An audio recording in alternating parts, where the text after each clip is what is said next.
Olá, amigos. Meu nome é Fátima, sou voluntária do Grupo Espírita Fraternidade da cidade de Caieiras. Faço parte do grupo de estudos a respeito dos ensinamentos de Jesus. Antes de iniciarmos, oremos como fazemos em todas as atividades da nossa amada Casa Espírita. Pai, nós te agradecemos todas as dádivas que temos recebido.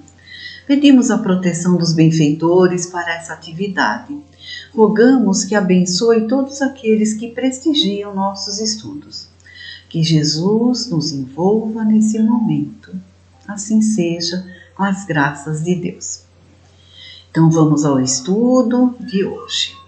O tema é semear, é baseado na parábola do semeador, que está em Mateus capítulo 13, versículos de 1 a 9, também encontramos em Marcos, capítulo 4, versículos de 3 a 9 e ainda também em Lucas, capítulo 8, versículos de 4 a 8.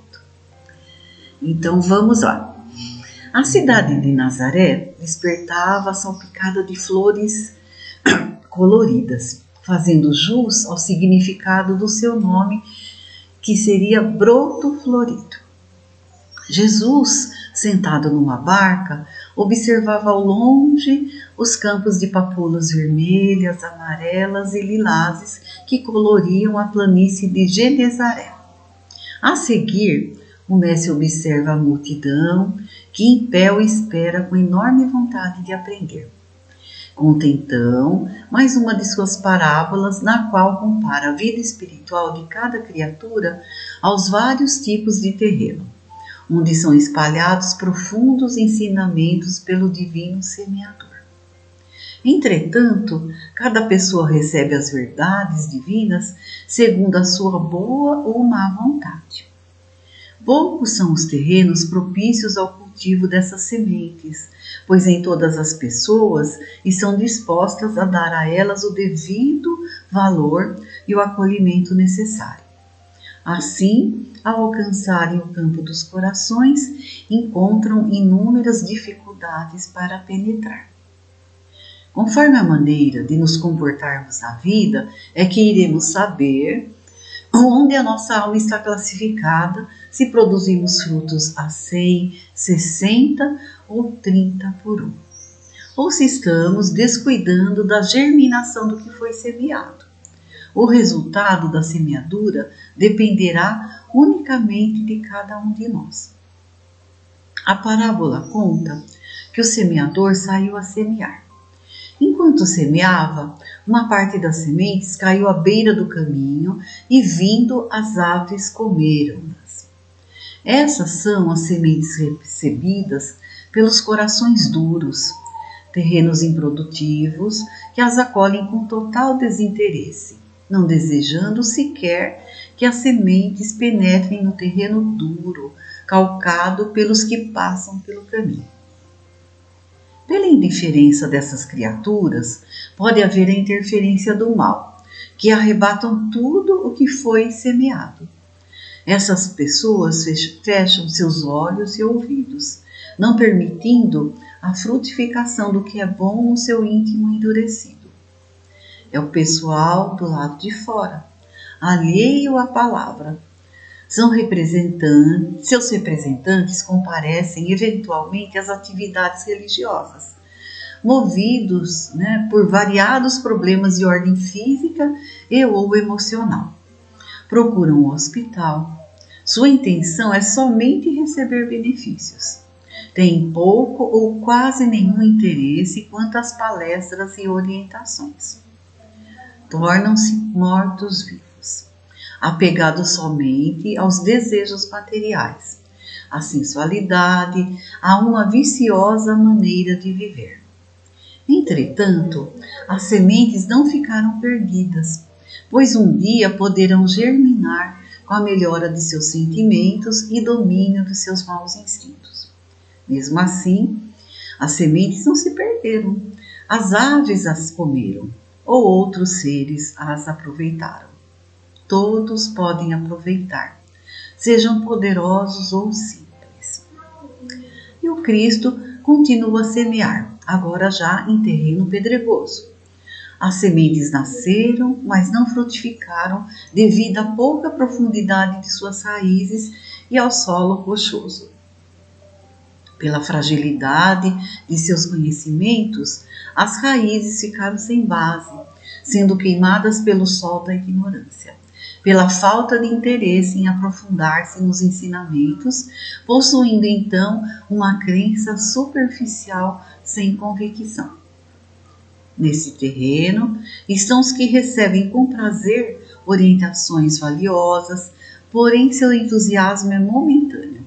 São pessoas fracas e volúveis, que não perseveram.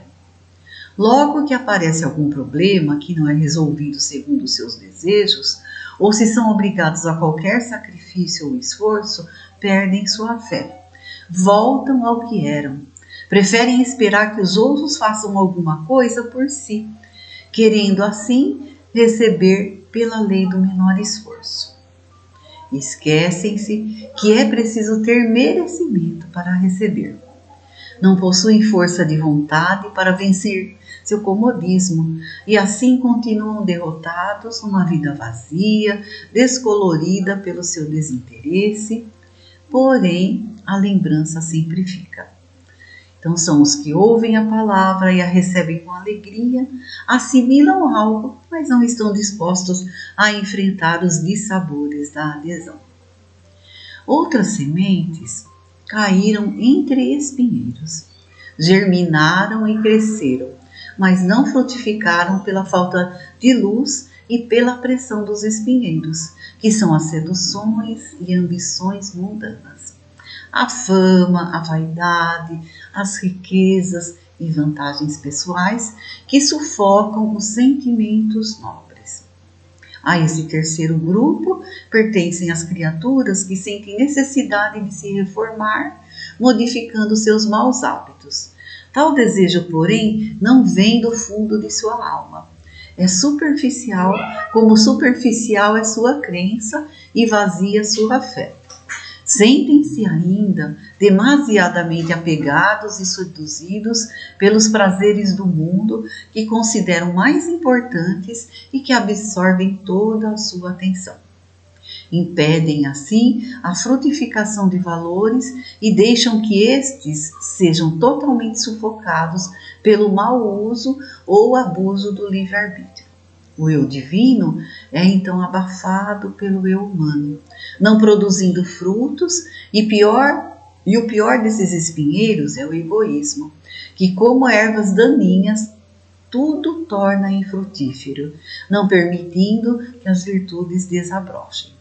Somente quando combatermos o apego e a ambição excessiva é que teremos árvores que frutificam de para 100. Ninguém colhe no mundo espiritual se não planta no mundo físico. É aqui que se constrói o mundo espiritual. E para isso é imprescindível que dominemos os espinheiros do desamor, do egoísmo, do orgulho, vencendo nossos maus instintos, fazendo brotar em nós os sentimentos nobres da compreensão, da brandura e da humildade. Assim são as que aceitam a palavra, mas as seduções do mundo a sufocam. Certa feita, Richard Simonetti, que foi um expositor espírita que viveu em Bauru, conversou com um simpatizante que dizia: o espiritismo é bênção de Deus. Com os seus princípios, o exercício da caridade, gostaria de participar, mas não me sinto preparado. Sou fumante inveterado e abuso dos aperitivos. Reconheço ter gênio difícil. O espiritismo deitou boas raízes nele, mas as fraquezas, espinhos danosos que não quer eliminar, falam mais alto. Outro então argumenta com Richard: reconheço-me despreparado para a doutrina, mas não me preocupo, temos a eternidade pela frente. Pobre tolo, ignora a recomendação de Jesus que está em João capítulo 12, versículo 35. Andai enquanto tendes luz. Imperioso aproveitar as oportunidades de edificação da jornada humana. É para isso que estamos aqui. Amanhã poderá nos soltar a luz, a lucidez, a saúde, o vigor físico, a possibilidade de mudar. E penoso será o futuro se não o fizermos. Felizmente, existem ainda os terrenos férteis. Almas puras e boas que assimilam carinhosamente as sementes com absoluta sinceridade. São criaturas que valorizam cada minuto da vida, lutam, perseveram com ânimo, compreendendo e vivendo cada vez mais os ensinamentos divinos pelo entendimento e não pelo temor, fazendo com que a sementeira frutifique num serviço fraterno, mesmo que isso exija esforço e renúncia. São as pessoas que, ao primeiro contato com os ensinamentos divinos, sentem um arrepio de emoção, algo que o toca no mais íntimo do ser, como se sua vida estivesse até então em compasso de espera. Ó maravilhoso despertar que ilumina seus caminhos! Logo arregaçam as mangas e tornam-se multiplicadores de semente, produzindo 30, 60 ou 100 por um, segundo suas possibilidades, mas sempre estendendo o bem ao redor de seus passos para que o reino se estenda pelo mundo. A natureza de nosso envolvimento com os valores do Evangelho e o que produzimos condiciona-se também à nossa maturidade espiritual. No livro Vivências do Amor em Família, temos um exemplo de pessoa que, ao primeiro contato com os ensinamentos divinos, arregaçou as mangas e tornou-se solo fértil. Divaldo comenta que há muitos anos, em um dia de atividades de fluidoterapia na Casa do Caminho, ao serem diminuídas as luzes, ele começou a orar diante de muitas pessoas presentes. Em determinado momento abriu os olhos, ergueu a cabeça e viu, no meio da multidão, um brilho de variadas cores que bailava no ar e lhe chamou a atenção. Então notou que uma coluna de luz vinha do mundo espiritual e descia sobre uma pessoa na plateia. Era uma senhora que irradiava uma luminosidade especial. Terminadas as atividades, Divaldo desceu e chamou-a para conversar. Era uma senhora afrodescendente, muito modesta, que lavava roupas e vendia acarajé para sobreviver. Divaldo, profundamente emocionado, perguntou: há quanto tempo a senhora frequenta a nossa casa? Ela lhe respondeu que há vários anos, mas que nunca tinha se aproximado de Divaldo por achar-se uma pessoa bem diminuída, uma pobre coitada. Divaldo, ao perceber que ela irradiava energias curativas, a convidou para trabalhar na aplicação de passes. Ela não se achava pronta para a tarefa. Divaldo então a convidou para participar de um pequeno curso. Desta forma, ela poderia ajudar prestando auxílio às pessoas nos lugares próximos à sua residência. 6 meses depois, após concluir o curso, Divaldo lhe dá algumas orientações de como proceder, tais como nunca ir sozinha, aplicar passes na presença sempre de um familiar, ler um trecho do Evangelho segundo o Espiritismo antes e presenteou-a com um exemplar do Evangelho. Passaram-se aproximadamente 3 meses e ela o procurou afirmando ser aquele o segundo dia mais feliz de sua vida. O primeiro foi quando ela concluiu o curso de passes. Mostrou ao Divaldo um documento, era o certificado de conclusão do curso Mobral. Para quem é bem novinho não sabe, mas é um curso de alfabetização de pessoas, de adultos. Tá? Divaldo percebeu que na ocasião que ele deu o exemplar do Evangelho, ela não sabia ler nem escrever. Mas ela era esperta, ela dava um jeitinho, ela sempre pedia para alguém que sabia ler, leu aquele trechinho e ela fazia os comentários. Passaram-se cerca de 10 anos, essa senhora foi um verdadeiro anjo na vida do Divaldo e na vida de muitas pessoas. Certa madrugada, alguém bateu a janela em que Divaldo morava, era uma pessoa que vinha em nome dessa senhora. Ela estava morrendo e desejava conversar com Divaldo. Divaldo chegou num barraco muito modesto, no centro dos Alagados, que era uma comunidade muito carente, viu que ela se encontrava realmente nos últimos instantes da sua existência na Terra. E aí ela fala: irmão Divaldo, eu estou morrendo e queria me confessar.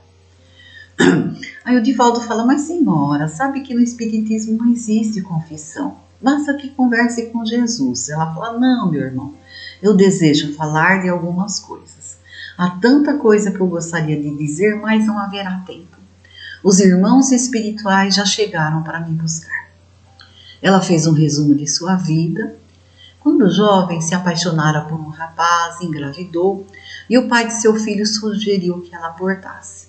Ela não concordou e ela foi abandonada. Criou o filho sozinha, com muita luta e renúncia. Seu filho era muito estudioso, formou-se um médico, casou-se com uma moça de família rica, mas por ter vergonha da condição da mãe, pediu que ela não comparecesse na formatura, nem procurasse no consultório, não foi ao casamento dele, né? E aí, para compensar a mãe, ele deu um talão de cheques, para quando ela precisasse de algo, mas ela não aceitou. E aí ela tirou o anel de formatura que ela havia comprado às duras penas, entregou ao filho, despediu-se e não mais ouviu. Confessa que sofreu muito.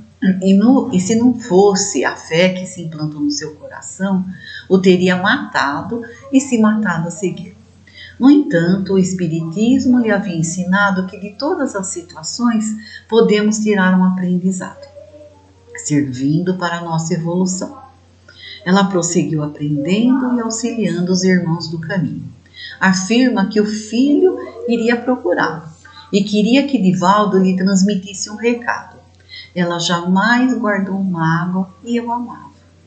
Seu filho de fato procurou por Divaldo. Soubera que Divaldo assistira em seus últimos momentos. Queria saber se ela lhe falara algo. Divaldo afirmou que sim, mas que não iria revelar. O filho procurou com arrogância da primeira vez. Retornou algumas vezes, sempre com arrogância.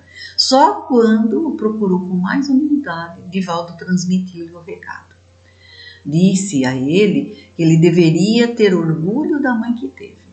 Não fosse a renúncia, a dedicação dessa mulher, não estaria na posição em que se encontrava. O filho chorou muito e passou a frequentar a casa do caminho, interessou-se pela doutrina e tornou-se espírita. O que essa mãe não conseguiu em vida, conseguiu após a morte. Conseguiu que a semente divina germinasse no coração do filho. A semente, como sabemos, simboliza o ensinamento espiritual. O terreno simboliza os diferentes estágios evolutivos da alma humana. O servidor do Evangelho já nasce feito, mas não por mera graça divina, mas como resultado de suas experiências. Ele veio da beira para o solo dadivoso, com o trânsito pelos espinhos e as pedras. Será que podemos, já na vida presente, entrar para a turma do solo dadivoso? Sem dúvida que sim. Depende de nossa iniciativa. Muita paz e até a próxima oportunidade. Agradecemos a atenção de todos e um dia abençoado a todos nós. Fiquem com Deus.